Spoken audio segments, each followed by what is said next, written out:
Bonjour à tous. Hello, everyone. I want to begin with a few words about the terrible helicopter crash that claimed the lives of 6 armed forces members last week. Yesterday, I attended a ceremony in their honor. I was grateful to have an opportunity to pay my respects. I got to speak with mothers, fathers, and stepfathers, grandparents, friends, sons and daughters, fiancés, partners, and loved ones. All of them were heartbroken, but all of them were also immensely proud of the life of service chosen by their loved one, as are we all. We will never forget their service. They will live on in our hearts, and I know the thoughts of all Canadians are with the families and loved ones who are going through an incredibly difficult time. We stand with them, and we will continue to stand with them. As time and time again, members of the Canadian Armed Forces step up to help those in need, whether it be as a part of a NATO mission in Europe or in the wake of a natural disaster here in Canada. They're always there for us, eager to help, ready to serve, and this pandemic is no exception. When our government received requests for assistance from Ontario and Quebec, our men and women in uniform once again answered the call. In Ontario, 265 CAF members have now been deployed to 5 long-term care facilities. They're supporting our frontline workers, caring for our parents and grandparents, and bringing some comfort to their families. If you've lost a loved one in one of those facilities, or if you have a loved one that you haven't been able to visit for weeks, you're worried sick about what tomorrow will bring, and you hope that they're getting the care they deserve. Seeing our CAF members offer their help and talents during these uncertain times is a reassuring sight for many of these families. So I want to thank all of those who've been deployed and all the frontline workers who continue to work harder than ever to keep our seniors safe. À l'échelle du pays, environ 1200 Rangers canadiens ont été déployés pour aider à limiter la propagation du virus dans plusieurs régions, dont 200 Rangers au Nunavik et en Basse-Côte-Nord. Et à travers le Québec, on compte maintenant plus de 670 membres des Forces armées canadiennes dans 20 CHSLD, avec 350 membres additionnels en appui. Nous prévoyons que la semaine prochaine, un total de 1350 militaires auront été affectés à cette opération pour soutenir jusqu'à 25 établissements. Les CHSLD et les résidences pour personnes âgées sont les endroits les plus durement touchés par la COVID-19. Et nos membres sont là pour prêter main forte. Ils s'occupent maintenant de nos parents et de nos grands-parents. Ils appuient les préposés aux bénéficiaires, les infirmières et tous les travailleurs de première ligne qui font de très longues heures depuis des semaines dans des conditions de plus en plus difficiles. Je veux donc prendre un moment pour remercier tous nos militaires qui donnent un coup de main en ce moment.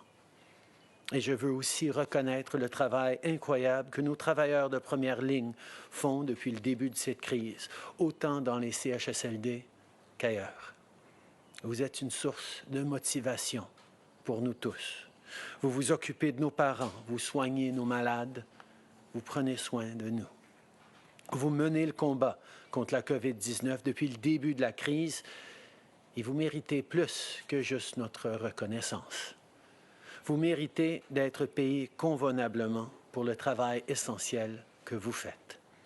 Aujourd'hui, je suis en mesure d'annoncer que nous avons conclu une entente avec l'ensemble des provinces et des territoires en vue de bonifier les salaires des travailleurs essentiels.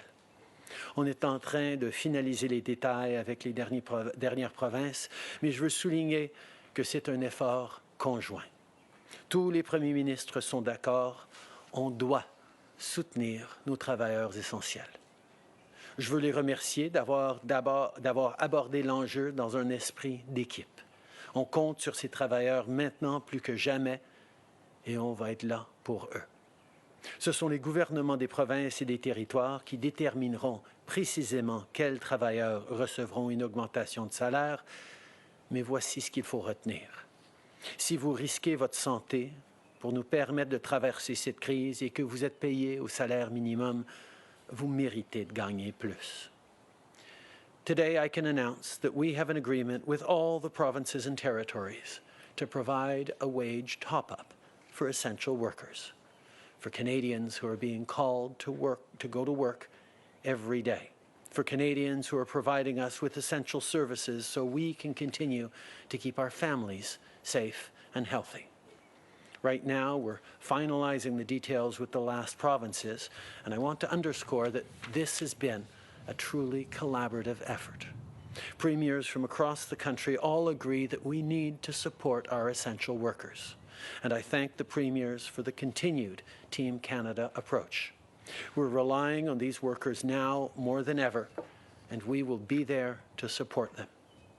It will be up to each province and territory to determine who exactly qualifies for this wage increase, but the bottom line is this. If you're risking your health to keep this country moving and you're making minimum wage, you deserve a raise. I want to close by noting that today, Buddhists in Canada and around the world will mark Vesak, their most important festival. While this year's celebrations will be a bit different, the Buddha's message of peace, selfless service, and compassion to those in need is more important than ever. I want to wish a happy and peaceful Vesak to all those celebrating.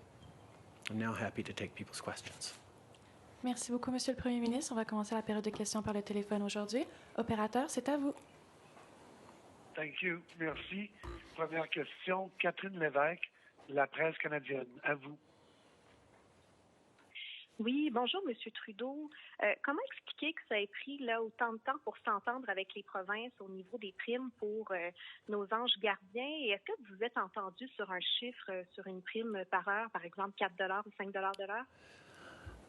Encore une fois, on sait que les provinces font face à des situations différentes d'un bout à l'autre de ce pays par rapport à la COVID-19 et ils ont des approches différentes par rapport à leurs travailleurs essentiels. Donc, du côté fédéral, on a voulu aider les provinces avec 3/4 du financement dont ils disposeront pour appuyer leurs travailleurs essentiels. Du côté du fédéral, on parle d'environ 4 milliards de dollars comme investissement pour les travailleurs essentiels à travers le pays. Mais c'est les provinces eux-mêmes qui vont décider spécifiquement comment et à qui ces fonds seront offerts. En suivi, Catherine? Oui, merci. Donc, j'en comprends qu'il n'y aura pas de prime uniforme à travers le Canada, si je comprends bien. Et ensuite, votre conseillère scientifique en chef, là, Mme Némer, a critiqué l'absence d'un plan clair là, du Québec alors qu'il a déjà entamé son déconfinement. Est-ce que vous êtes du même avis qu'elle et est-ce que Québec l'a échappé?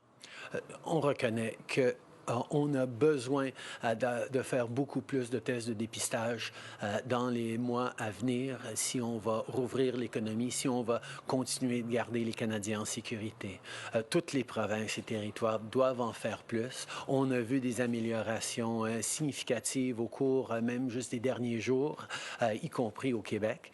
Et au fédéral, on va continuer de travailler avec toutes les provinces pour améliorer les tests de dépistage. Nous savons qu'il faut en faire plus et on va continuer d'être là pour aider les provinces et les territoires à en faire plus. Thank you. Operator, next question.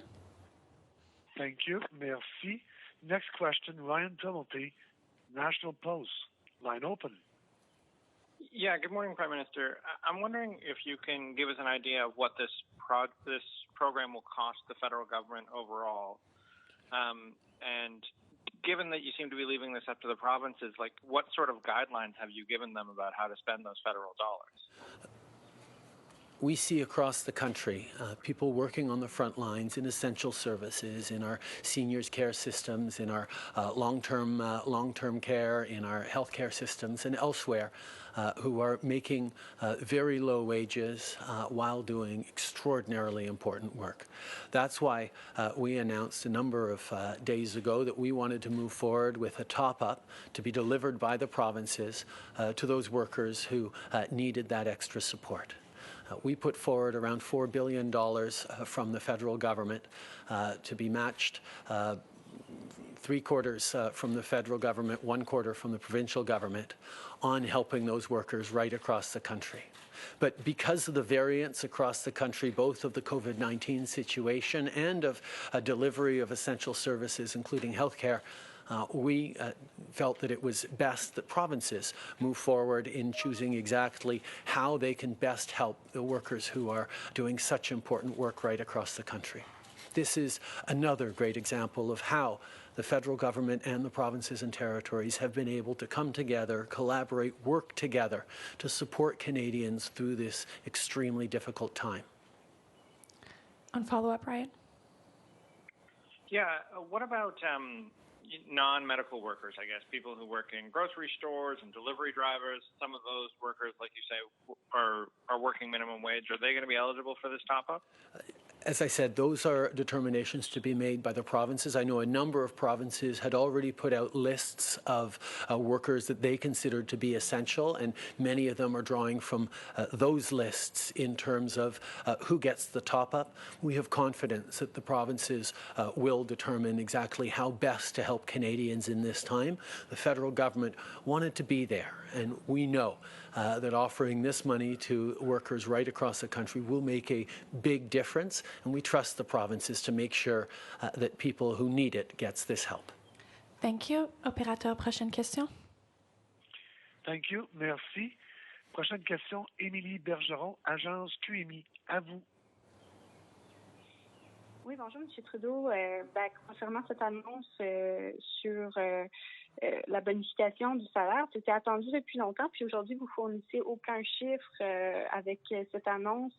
Pouvez-vous nous dire à combien vous pensez que ça va s'élever, le coût pour la contribution fédérale et pour le Québec précisément? Est-ce qu'il va y avoir une compensation qui est prévue étant donné qu'ils ont déjà un programme, leur propre programme en la matière? On a signé des ententes ou est à veille de signer des ententes avec toutes les provinces et territoires. On sait que c'est quelque chose sur lequel le fédéral et les provinces peuvent et doivent travailler ensemble. Du côté du fédéral, on parle d'autour de 4 milliards de dollars comme investissement dans les travailleurs à travers le pays. On compte appuyer à peu près le 3/4 des programmes que les provinces vont mettre de l'avant. Avec le Québec, on a conclu une entente et je sais que c'est bien reçu que le fédéral va être là pour aider le Québec dans le travail qu'ils font. En suivi, Émilie? Oui. Concernant les militaires dans les CHSLD, on sait que ça a été un problème au niveau des CHSLD, le fait qu'il y ait du personnel médical qui se déplace d'un endroit à l'autre. Du côté des militaires, est-ce que vous pouvez assurer qu'une fois qu'ils sont affectés à un endroit, ils y restent? Je n'ai pas l'information à partager de façon spécifique, mais je sais que les militaires prennent toutes les précautions pour s'assurer et de leur sécurité pendant qu'ils font le travail, mais aussi, évidemment, de la sécurité des gens qu'ils sont en train de servir. Je pense que c'est pour ça que les militaires sont affectés à des CHSLD précises, parce qu'on veut réellement aider et pas risquer de répandre encore plus la COVID-19.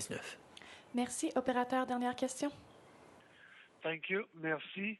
Next question, Teresa Wright, the Canadian Press. Line open. Good morning, Prime Minister.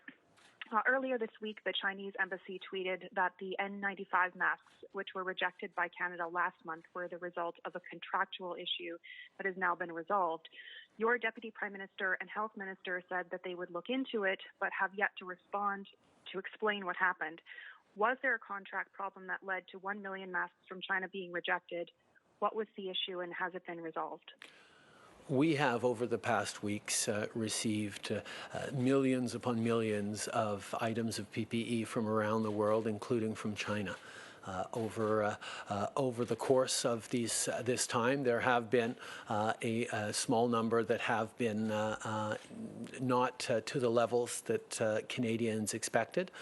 We are continuing to follow up and work on it to make sure that the equipment that we deliver to our frontline workers, to our healthcare workers across this country is at Canadian standards.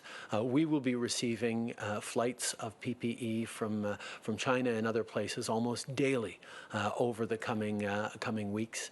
We know that we are needing to ensure enough high-quality equipment for Canadians right across the country, and we're continuing to do just that.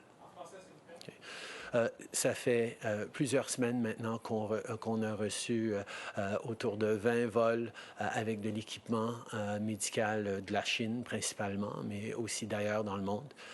Nous savons qu'avec les millions et millions de pièces d'équipement qu'on a reçues, il y en a un petit pourcentage qui n'était pas à la hauteur de nos attentes en tant que Canadiens, à ce qu'on pouvait donner à nos travailleurs de première ligne. Et donc, on est en train de les mettre de côté. On est en train de travailler pour éviter d'en recevoir d'autres qui ne sont pas à la hauteur de ce à quoi on s'attend. Mais on est confiant que puisqu'on va continuer à recevoir des vols pleins d'équipements à chaque jour pour la semaine à venir, qu'on va avoir assez d'équipements de qualité pour les Canadiens. En suivi, Teresa? Thank you. People working in grocery stores and on farms and in long-term care facilities have often come from marginalized populations, and now they're considered essential workers. Are we placing too high a burden on marginalized people in this pandemic? I think one of the things that we're seeing through this pandemic is that there are people who are tremendously economically vulnerable and vulnerable in other ways in our society who are extremely important to the functioning of our society. As we've made it through this pandemic so far, we've been focusing on supporting these most vulnerable people, and this top-up for essential workers delivered by the provinces is another piece of support for people who need it in order to get through this time as best we can as a country. We know, however, that once we get through this in the months and years to come, we're also going to have reflections about how we manage and how we maintain our long-term care facilities, how we support essential workers who are very low paid, how we move forward as a society to make sure that our vulnerable are properly taken care of and properly rewarded for the important work they do. Je pense que nous allons tous réfléchir dans les mois et les années à venir sur comment on peut s'assurer que ceux qui font du travail essentiel sont bien payés, ne sont pas eux-mêmes extrêmement vulnérables de façon économique. Et c'est des réflexions certainement pour le moyen et long terme. Mais dans le court terme, on est en train d'appuyer tout le monde qu'on peut, tout le monde qui en a besoin avec les différentes mesures, dont la prestation canadienne d'urgence, mais aussi avec ce qu'on annonce aujourd'hui, un supplément pour les travailleurs essentiels livrés par les provinces. Nous devons de passer à travers ce moment-ci, mais évidemment, on va avoir plein de réflexions en tant que société sur comment on peut améliorer le Canada pour tous et toutes. Good morning, Prime Minister. Kevin Gallagher with CTV News. Cargill, meatpacking in High River, Alberta, the workers have gone back. Many are still very concerned about the safety of their work conditions, but also outside of the factory in their communities. Many are experiencing racism and discrimination because they work at the plant. Many of them, of course, are new Canadians. You have said that worker safety really falls under provincial jurisdiction, but at what point does the federal government have to step in to ensure worker safety at Cargill and other food processing facilities across the country? I think one of the things that this crisis has shown us is various points of vulnerability, both in our supply chains, but also in terms of people who work in jobs that we find extremely important right across the country for feeding Canadians, for allowing our economy to run. There are obviously going to be many reflections we're going to have as a society in the coming months and years on how we make sure that the country is fair and the country is supportive and protecting everyone in the important work that they do. In the meantime, we will continue to work with the provinces on assuring both continued flow of food supply chains, but also ensuring that there is proper support for the people who work in these industries and in this processing and in agriculture. That was part of what our announcement yesterday, which was a first and initial installment, our first investment in supporting agricultural workers and producers to be able to be safe while they do such important work for Canadians. We are talking about like the largest outbreak in North America here. So how do you evaluate the provincial regulators here? You know, has the province done enough, in your view, to keep those workers safe? I think there are a lot of questions being asked of how various provinces have handled different aspects of this pandemic. I will be talking with the premiers tonight to offer again in so many different ways how the federal government can help. What we just announced today as a top-up for essential workers is a great example of the federal government and the provincial governments working together on protecting Canadians. Obviously, there are always things to learn, always things that we need to do better, and as the provinces look to step up and do more and do differently and do better, the federal government will be there to support them. Bonjour, M. Trudeau. Mathieu Goyer de Radio-Canada. Je reviens sur l'annonce du jour, le supplément que vous annoncez. Est-ce que ce n'est pas la preuve, un aveu que la PCU était trop généreuse et qu'elle retenait des travailleurs essentiels à la maison? On va voir les chiffres sortir demain par rapport aux pertes d'emplois au mois d'avril dans ce pays.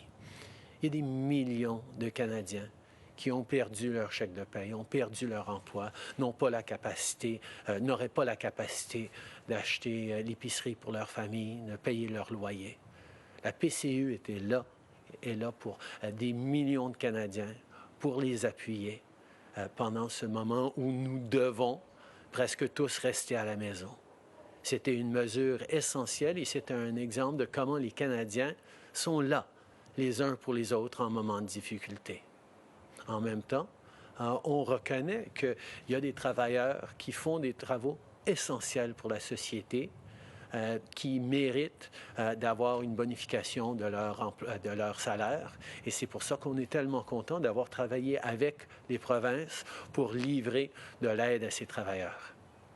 Je vais revenir sur le dépistage. Après les inquiétudes soulevées par Mme Nemer, est-ce que ce n'est pas le temps d'avoir une stratégie pan-canadienne uniforme de dépistage pour s'assurer que toutes les provinces aient les bons outils pour suivre l'évolution de la pandémie alors qu'elles déconfinent leurs économies? Les provinces font face à des situations extrêmement différentes d'un bout de ce pays à l'autre. Alors, un programme fédéral qui s'applique partout ne serait pas la bonne solution. Nous sommes là pour appuyer les provinces, pour aider les provinces avec des ressources, avec du matériel, à établir des meilleurs plans pour comment on peut avancer avec assez de dépistage pour pouvoir commencer à rouvrir l'économie tout en gardant les Canadiens en santé et en sécurité.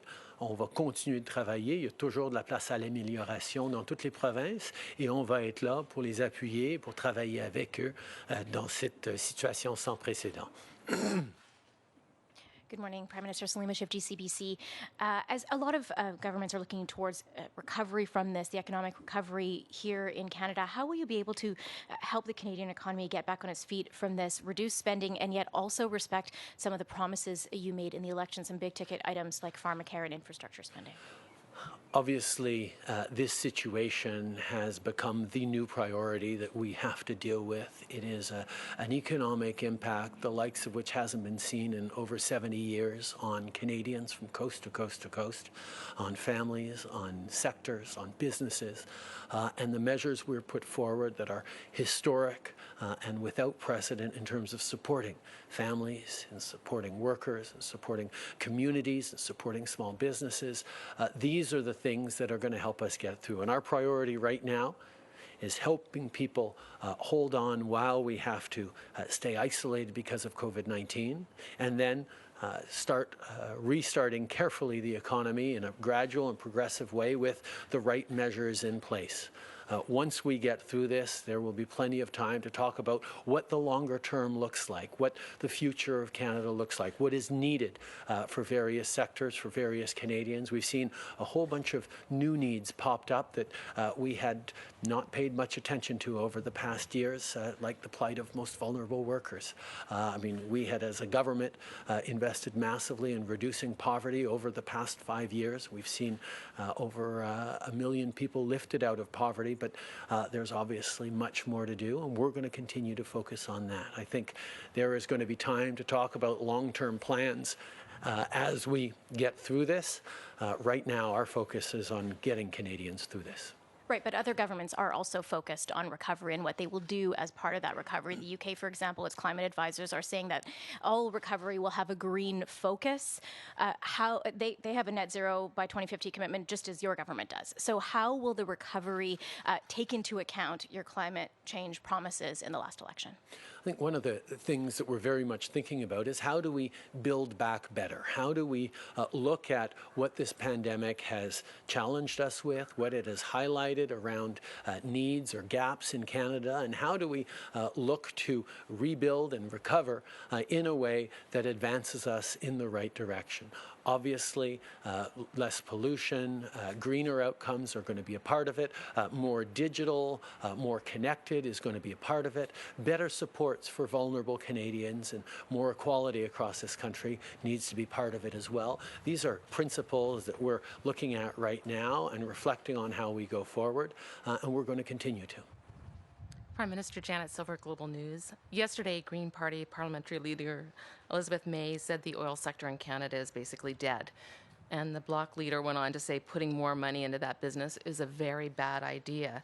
I'm just wondering if you share this assessment, and will your government give more money to this industry given the opposition and given how low oil prices are and it's expected to continue for the unseeable future? I don't share that assessment. I know that if we are to move forward in transforming our economy towards lower emissions and cleaner processes, workers and innovators in Alberta and across the country in the energy sector are going to be an essential part of that transformation.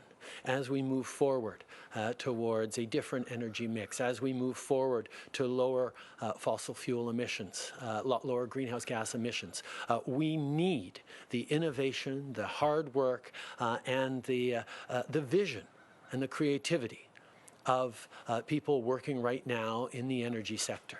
We need to support Albertans and other people working in the energy sector through this incredible difficult time as families, as workers, as communities, not just because that's what we do as Canadians, but because we need their capacity to innovate and figure out how we're going to move forward towards our greater, greener goals. We can't do it without them, and that's why we're going to keep supporting them in the right ways. Okay. Je ne suis pas d'accord avec ce constat. Nous savons que la seule façon qu'on va avancer en tant que pays, c'est avec, comme partenaire, l'industrie de l'énergie, pour créer les solutions plus long terme, pour réduire les émissions, pour innover dans la création de nouvelles technologies. On a besoin des esprits innovateurs et travaillants qui se retrouvent dans nos secteurs énergétiques. On ne peut pas atteindre nos cibles à moins d'avoir des partenaires dans les secteurs de l'énergie qui vont travailler avec nous pour trouver ces solutions, pour transformer notre secteur de l'énergie. On a besoin de ces familles, de ces travailleurs, de ces communautés en Alberta et ailleurs, de faire partie de la solution, et pour ça, on doit les appuyer. On va les appuyer non seulement parce que c'est ce qu'on fait en tant que Canadiens, d'être là les uns pour les autres, mais on va les appuyer parce que c'est des alliés essentiels dans la transformation de notre économie vers un avenir meilleur pour nous tous. Prime Minister, you previously indicated that you would look at other nations, for example, France and Australia, and what they are doing when it comes to tech giants like Google and Facebook being forced to share ad revenue with Canadian news content providers. Given how many news content providers are struggling, especially in small towns, and in some cases closing, and how vital those are to those small towns. You said you would address the matter. I'm just wondering, are you prepared to do so now, especially at such a vital time for Truth and News? It is extremely important that we support our news sector, because Canadians need the information to keep them safe, to plan for their futures, to lean on each other. We need the media now during a crisis more than we ever have. And that's why, as a government that has put forward significant measures to support news media, we're going to continue to work to do just that. I can assure you that Minister Guilbeault is working very hard, very closely with allies around the world to see what they're doing, and with the sector here in Canada, to ensure that Canadians get top quality information, that decision makers and politicians continue to be held to account, and that we continue to make decisions based on facts and a shared understanding of the reality we're facing. The work that the media does is essential. We will continue to support it. Les médias et les réseaux d'information sont plus importants maintenant que jamais. On sait que d'avoir des informations concrètes et réelles pendant cette pandémie est extrêmement important pour les citoyens de pouvoir prendre les bonnes décisions. On a besoin d'assurer une redevabilité de nos décideurs à travers le pays. On a besoin de s'assurer que les Canadiens soient informés de ce qui se passe à travers le pays et dans le monde. Et c'est pour ça qu'on va toujours appuyer nos médias nos réseaux d'information et nos médias. On est un gouvernement qui a déjà investi pour aider nos médias dans ces moments difficiles, mais on va continuer de le faire. Le ministre Guilbeault est en train de travailler avec les médias, avec nos partenaires internationaux pour voir ce qu'ils sont en train de faire, parce qu'on reconnaît que ça va toujours être une priorité au Canada d'assurer une solidité pour notre secteur de l'information. Merci beaucoup. C'est ce qui m'a fait à la conférence de presse d'aujourd'hui. Merci.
Immunity and what being in isolation does to our